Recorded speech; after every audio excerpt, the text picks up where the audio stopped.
యేసుక్రీస్తు అతి శ్రేష్టమైన నామములో మీ అందరికీ ప్రేమపూర్వకమైన వందనాలు తెలియజేస్తున్నాం. దేవుని పరిశుద్ధ లేఖనములో మత్తయి సువార్త 11వ అధ్యాయము 28వ వచనాన్ని చదువుతున్నారు. ప్రయాసపడి భారం మోసుకొనుచున్న సమస్త జనులారా నా యొద్దకు రండి, నేను నీకు విశ్రాంతి కలుగు చేసేదను. ఈ పూట వాక్యములో నేను నీకు విశ్రాంతి కలుగు చేసేదను, నేను మీకు విశ్రాంతి కలుగు చేసేదను. విశ్రాంతి అనే మాటకు మరొక పర్యాయము నెమ్మది. ప్రభు ఎందుకు పిలుస్తున్నారు, ఆయన యొద్దకు, ఆయన సన్నిధికి ఎందుకు రమ్మని పిలుస్తున్నారు అనేది మనం గమనిస్తే, నీకు విశ్రాంతి కలుగు చేయటానికి, నెమ్మది కలుగు చేయటానికి. ఇప్పుడు మనం చూస్తున్నప్పుడు లోకములో నెమ్మది లేదు, కుటుంబాలలో నెమ్మది లేదు, ప్రాంతాలలో నెమ్మది లేదు, దేశం యొక్క పరిస్థితులలో కొన్ని పరిస్థితుల వలన నెమ్మది లేని స్థితి. వాక్యము చెబుతున్న మాట, ఇప్పుడు నెమ్మది ప్రభువునొద్ద ఉన్నది. ప్రభుతో నిబంధన చేసుకొని ఆయనతో మనము తీర్మానము గలవారై ఉండాలి. అందుకని అక్కడ అంటున్నారు, మీకు విశ్రాంతి కలుగు చేసేదను, నేను మీకు విశ్రాంతి కలుగు చేస్తాను. కీర్తనలో 55వ అధ్యాయములో 3వ వచనం చదువుతున్నాం. శత్రువుల శబ్దమును బట్టి, దుష్టుల బలాత్కారమును బట్టి నేను చింతాకాంతుడినైతిని, విశ్రాంతి లేక మౌనముగా నున్నాను. వారు నా మీద దోషములు మోపి ఉన్నారు, ఆగ్రహము గలవారై నన్ను హింసించుచున్నారు.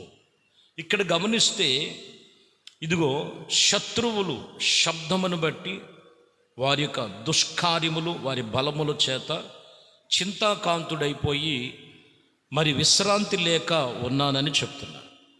ఈరోజు మనం గమనించాలి, పరిస్థితులు వారు నిలిచే చోటు కావచ్చు, వ్యాపారం చేసే చోటు కావచ్చు, మరి లేదా పని చేసే చోటు కావచ్చు, ఉద్యోగం చేసే చోటు కావచ్చు, కొన్ని కృంగదీసేటువంటి కొన్ని పరిస్థితులు ఉన్నాయి.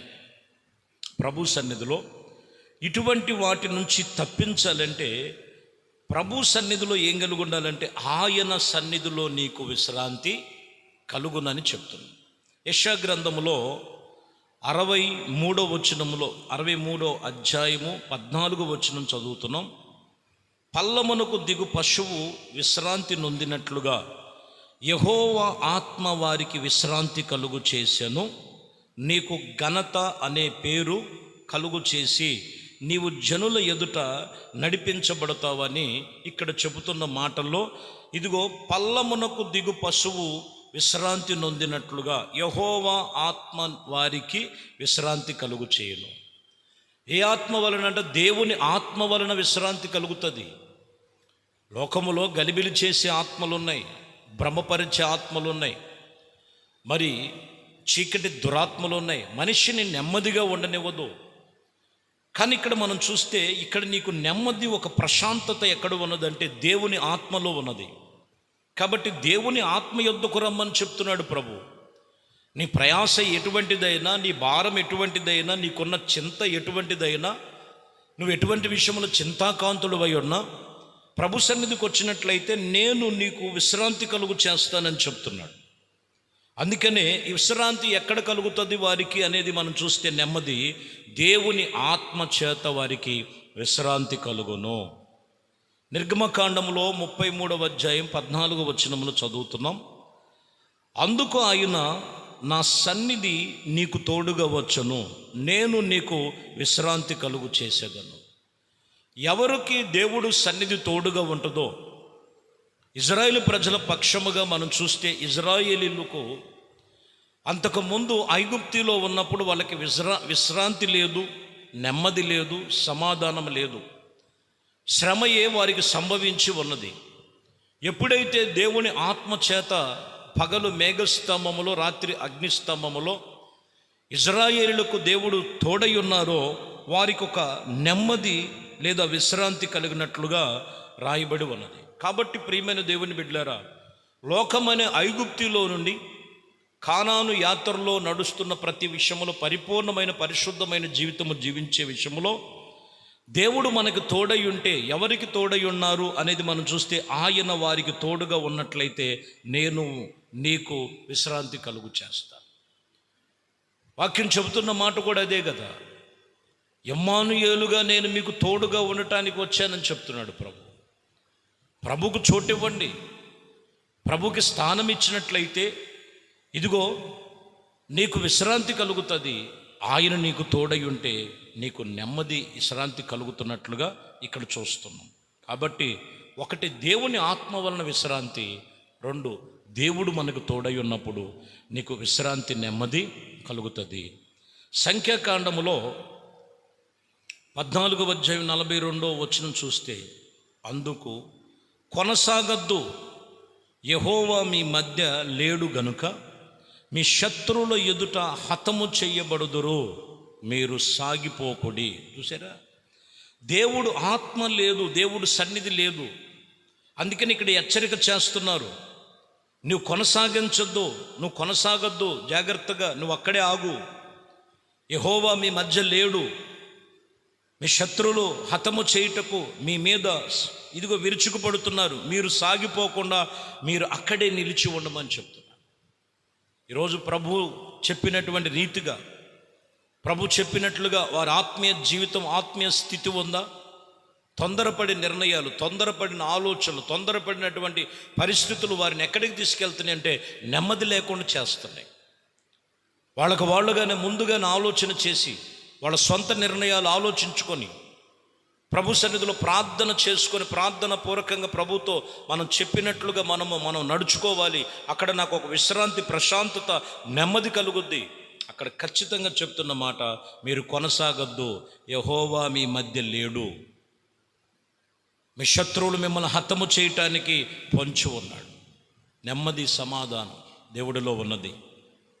కాబట్టి దేవుని ఆత్మ చేత నీకు నెమ్మది, విశ్రాంతి కలుగుతుంది.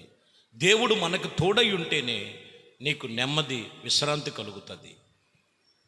పేతురు రాసిన మొదటి పత్రికలో మీరు గమనించినట్లయితే 4:3 చదువుతున్నాం. మనము పోకిరి చేష్టలు, దురాశలు, మద్యపానము, అల్లరితో కూడిన ఆటపాటలు, త్రాగుబోతు విందులు, చెయ్యదగినవి కొన్ని పూజలు, వ్యర్థమైనటువంటి మొదలైన వాటిని నడుచుకున్నటువంటి అన్యజనుల ఇష్టమును నెరవేర్చుటకు గతించిన కాలము చాలు. ఇక్కడ చూడండి, దీంట్లో నెమ్మది లేదు. ఇక నీవు వీటి ప్రకారంగా కాదు, పొకిరి చేష్టలైనా, దురాశలైనా, మద్యపానమైనా, అల్లరితో కూడిన ఆటపాటలైనా, తాగుబోతులు విందులైనా, చెయ్యదగిన పనులన్నీ చేసి ఈ మొదలైనవి అన్యజనుల యొక్క ఇష్టమును ప్రకారంగా నడుచుకున్న కాలము, గతించిన కాలము చాలు. యేసునొద్దకు వచ్చి వాక్యము విని ప్రార్థన చేసుకొని తిరిగి మరలా వీటిలో ఏదో ఒక దాని కింద బలహీనమైపోయారంటే అక్కడ నీకు నెమ్మది ఉండదు, అక్కడ నీకు సమాధానం ఉండదు. వాక్యము చెబుతున్నటువంటి మాటలు ప్రశాంతతమైనటువంటి అనుభవాలు వారి జీవితంలో ఉండదండి.